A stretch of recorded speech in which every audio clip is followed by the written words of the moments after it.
But please, Mr. President, I beg you, don't kill us.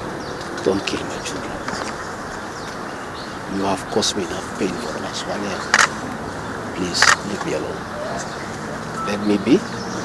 God will take care of me. I don't have to have security. I don't have to have drivers. I don't have to have cars. Please allow me to have my peace, if nothing else. And remember, I was there for you when you needed a man to be there for you. On Thursday, I had proceedings in the Senate throughout the morning, and I think we broke at 1 o'clock or so. And I literally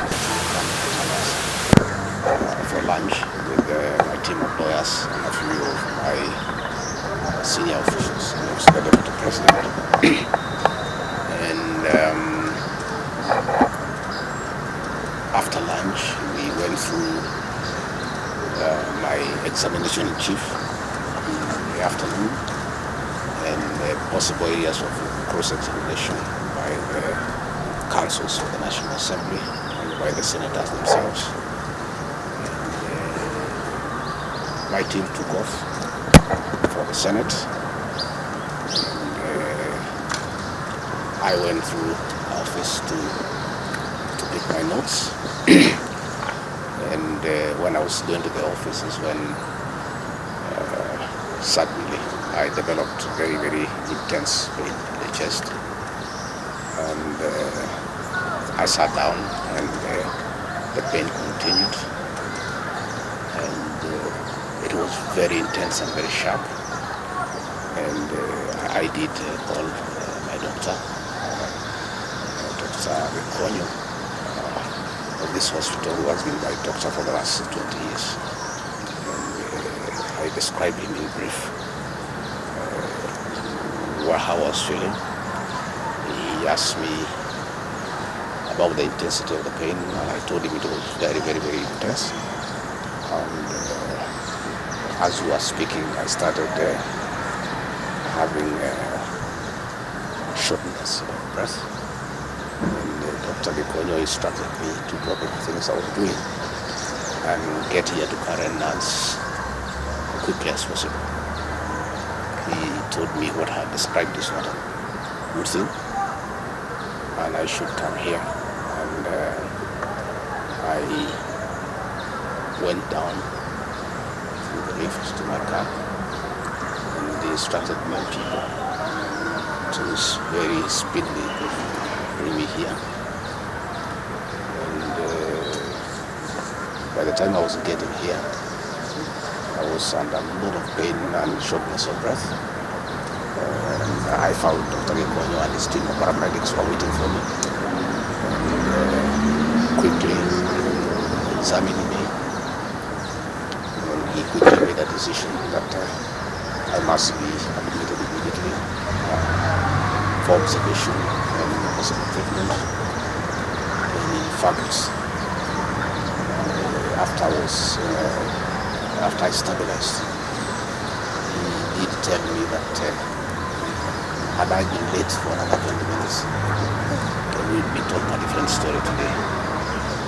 He didn't want to thank Dr. Gachagua and his team of doctors and paramedics and nurses. They have really taken very good care of me.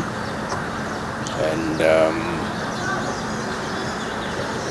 he would have wanted me to stay a bit longer for further observation. But I requested that he allows me to go home. And he thinks I'm quite stable. To go home where he can look after me when from home. In any case, my home is not far away from here. And if there is any problem, I should be able to get back here. But as we speak, I'm okay. A little bit weak, but I feel better. The pain, the intense pain has gone away. What is there is very little pain. This is manageable for a man. A man was able to start some of this message, but in his assessment, I'm out of danger. But when I came in, it was was very, very, very severe. And I want to thank the people of Kenya for their prayers. And I'm sorry many came to see me. I was not able to see them. I could not allow them because I needed a lot of rest. And I was under very serious observation by a team of doctors and nurses.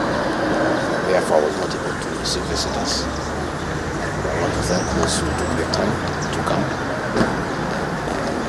and visit me. Millions of Kenyans who have been praying for me for my good recovery. I would want to thank them and to say that I will remain forever indebted to them for their concern, for their love, and for wishing me good recovery. Very unfortunate turn of events there at that particular time. Even as you were receiving treatment, what was going on in terms of Senate proceedings, the outcome of that. There's also very active, legal proceedings of the same resuming on Tuesday. In the wake of all this, even as the doctor has recommended that you have sufficient rest, at home. But maybe just tell us, will we be seeing you active? Will you respond to all these issues that are going on? Talking about a parliamentary outcome, not talking about a legal process which is so intense that has even involved a three-judge bench. What will be your reaction towards all this? I think for now my life comes first, my health comes first. It's unfortunate that when I was here in hospital, my brother, my friend, President William Ruto, ordered for the withdrawal of my security from the hospital here. I've been here alone without a single officer looking after me. He ordered the withdrawal of security guards in my rural home in Nyeri, in my private home here in Karen, and all officers who were close to me were disarmed and given warning that they should not be anywhere near me. I didn't know President William Ruto can be that vicious. I'm shocked by how vicious a man I helped to be president, a man that I believed in, a man that I was persecuted when supporting him, could be so vicious against me when I'm literally fighting for my life in hospital. How cruel can a man be? As we speak today, the Deputy President of the Republic of Kenya, Rigathi Gachagua, has no single security officer around him. He's alone. And I am aware that a judge seated in Kirugoya and another one seated in Milimani gave conservatory orders staying the proceedings in the Senate, which effectively means I'm Deputy President. But the President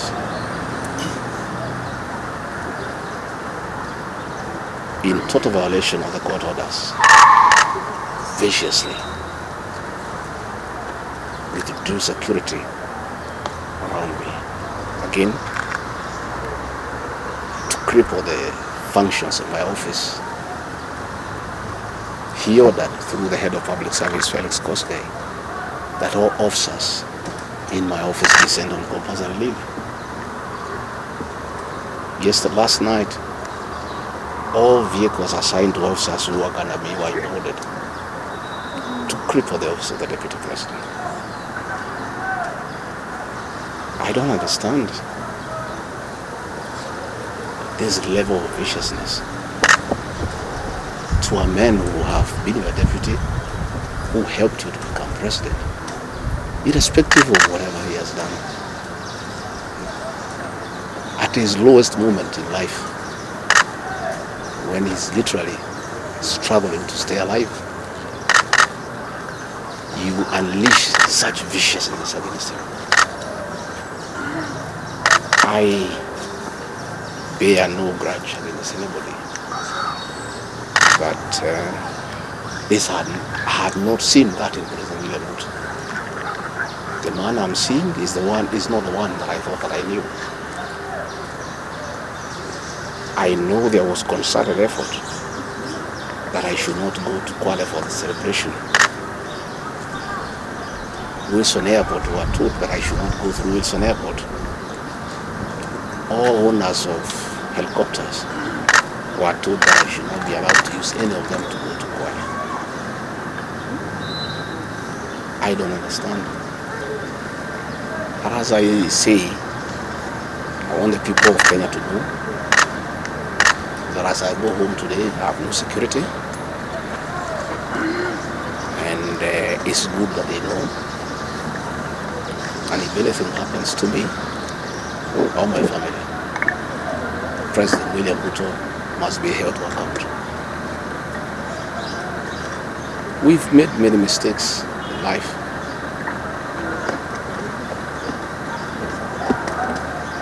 And we keep on learning. I trusted President William Ruto. The people of the region where I come from, the Mount Kenya region, trusted him. In fact, as we were preparing to go to office, nobody else trusted him. Musalia Mudavadi demanded that the must sign an MOU with him, which they did. Moses Wetangula demanded that they must sign an MOU with him, which they did. Amazon Kingi demanded the same. Alfred Mutua, everybody else. I'm the only man who trusted him. Verbally, because we are Christians, we used to go to church together. And as a Christian, I believed a fellow Christian. But he would never betray me or my people. For the last 1 year, it's been very difficult for me. But I'm a very persevering man, very enduring. And what happened on Thursday is a culmination of continuous persecution and stress for a year. And when I look at it, probably it is history repeating itself. That President William Ruto wanted to take me the route President Daniel Moi took Ken Matiba. He pushed Matiba up to getting a stroke and eventually dying. And I look to what the president is doing to me, especially now when I'm in hospital, crippling me, treating me like an animal. I think he wanted to take me the Matiba route. But God is gracious that it didn't happen that way. I hear many of his people are calling here asking whether I'm dead, whether I'll survive, whether I'll recover. They were celebrating. It's the most unfortunate thing that has ever happened in this country. That you can be so vicious to a man who helped you to be president. And the crime of this man, telling you the truth, don't evict people without compensation, Mr. President.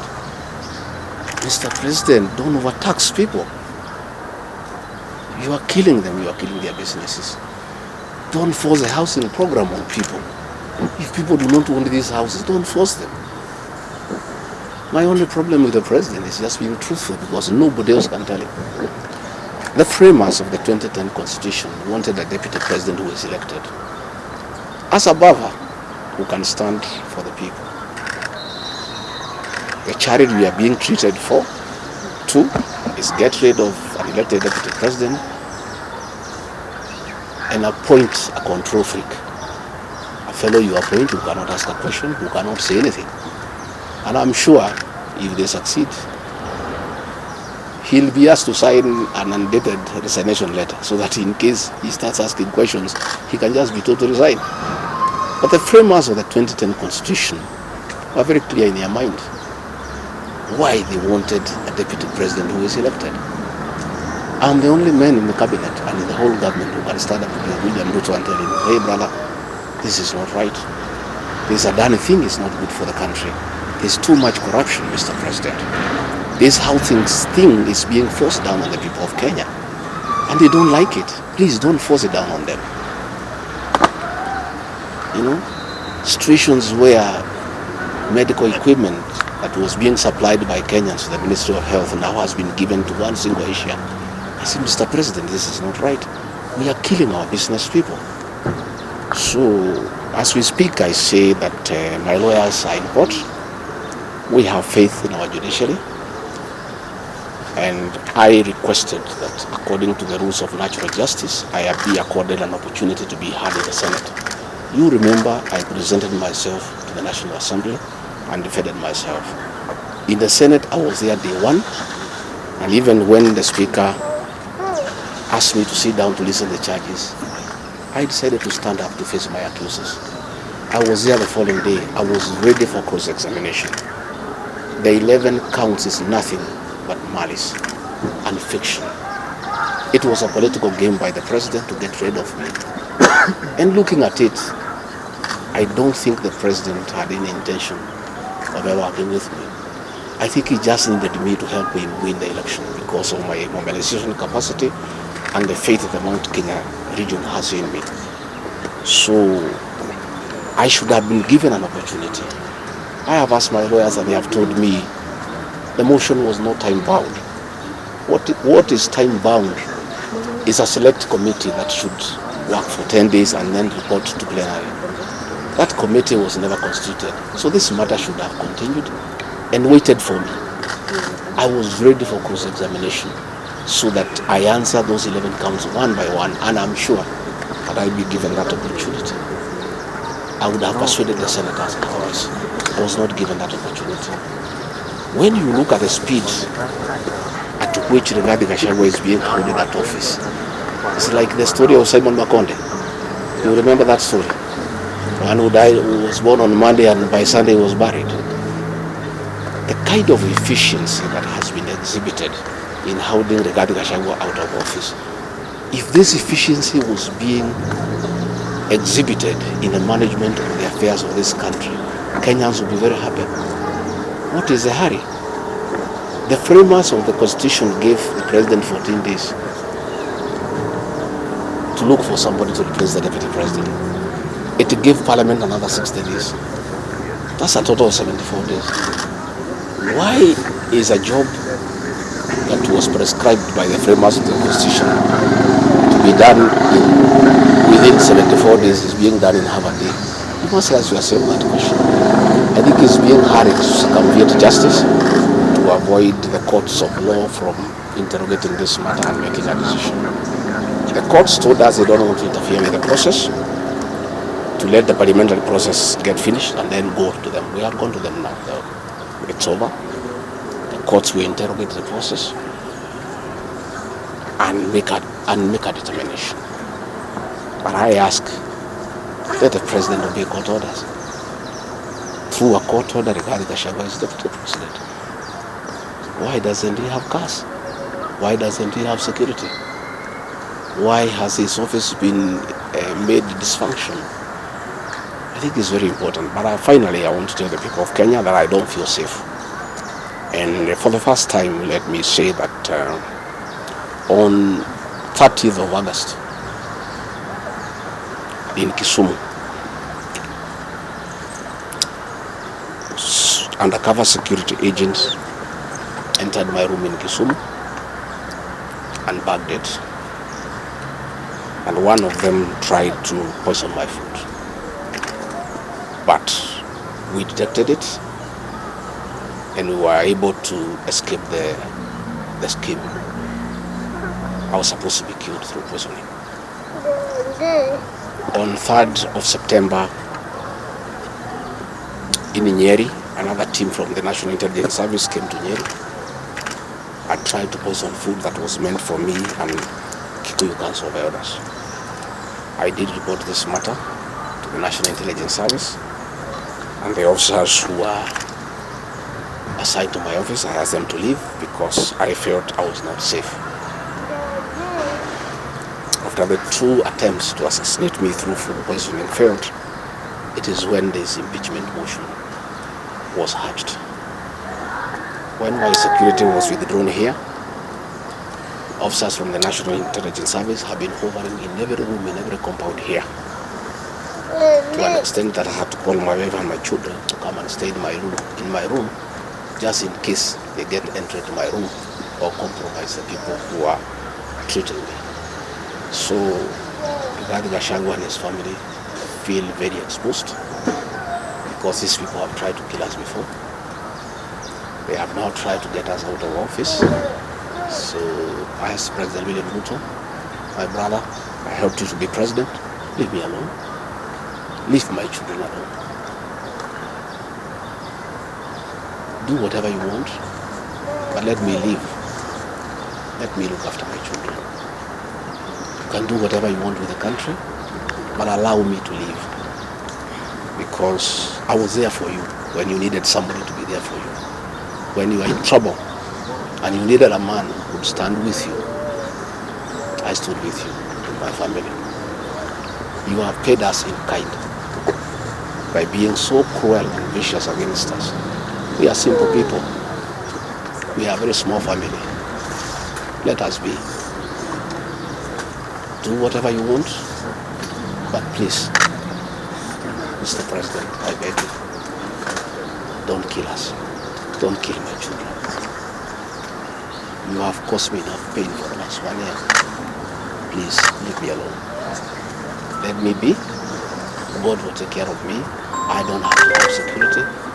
I don't have to have drivers. I don't have to have cars. Please allow me to have my peace, if nothing else. And remember, I was there for you when you needed a man to be there for you. Let the courts of law uphold and protect our Constitution. I ask the Chief Justice Martha Koome to live true to the fidelity of our Constitution, to make sure that this is a country of the rule of law, to allow the court process to take place and ensure that this process is not nugatory. There are orders asking that Rigathi Gachagua remain in office until this matter is heard and determined. Let it be. Thank you very much. Just a support, please.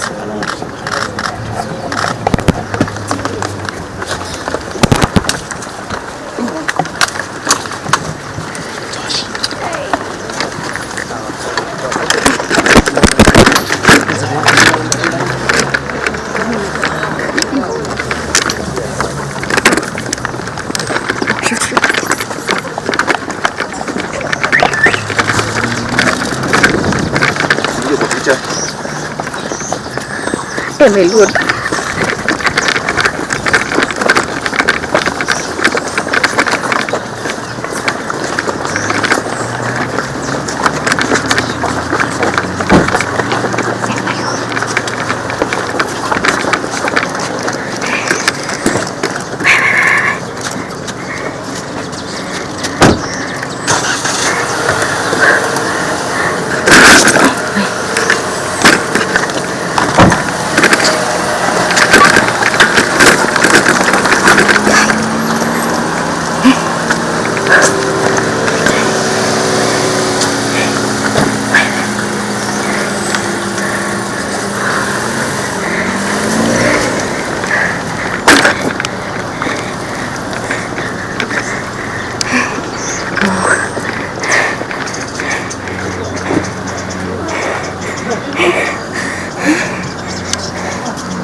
Hey, my Lord.